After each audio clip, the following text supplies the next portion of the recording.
Oh, well, I shed. Oh, yeah. He told the David, oh, yeah. Won't you go out and bring me leather?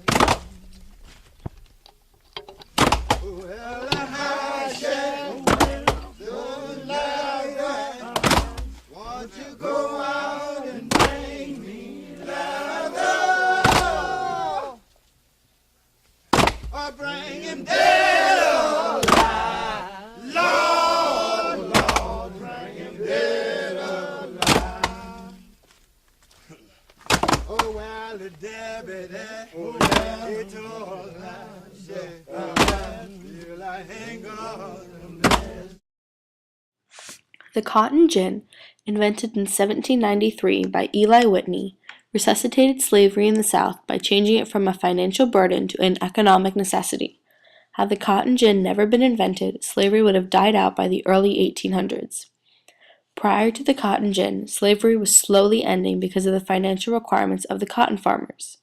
Farmers needed to house, feed, and clothe the slaves, which in comparison to the amount of money made from cotton production was simply not worth it. Slavery was slowly becoming less and less prevalent in the South. Only a few wealthy plantationers could afford to have slaves, so the idea of the abolition of slavery would not have been as unpopular. While there would have been some opposition, it would not have been nearly enough to keep slavery going. Southern cotton farmers would need to find other people, besides slaves, to harvest the cotton.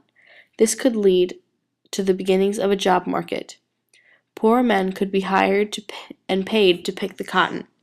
The cotton farmers would not be required to house and feed the workers as they would have been paid to pick the cotton. This would save the money for the farm owners and give money to the poorer citizens. The abolishment of slavery would have been particularly helpful during westward expansion.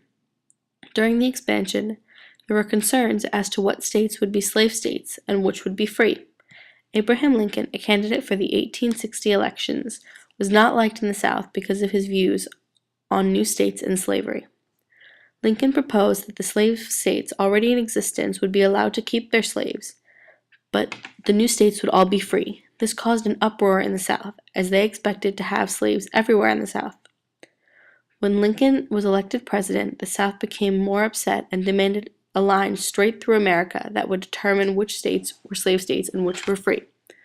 The Mason-Dixon line physically separated the North from the South and created a social barrier between the people. Slavery began to define the South, and anti-slavery began to define the North. Without slavery, Lincoln would have had the approval of both the North and South. The Mason-Dixon line would have been non-existent because there would be no slavery to fight over, and there wouldn't be any constant tension between the North and the South regarding slavery. As we all know, slavery was the main cause of the Civil War. While it wasn't the only one, it greatly affected who was on what side. Had the North and the South agreed on the immorality and illegality of slavery, the Civil War would not have been nearly as bitter, and perhaps it would have never happened at all. Who knew one single simple invention could affect such a huge amount of the future?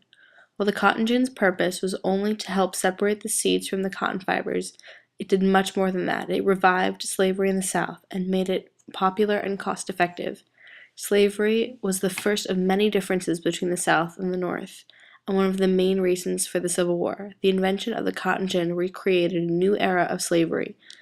It made it bigger, better, and more lucrative than ever.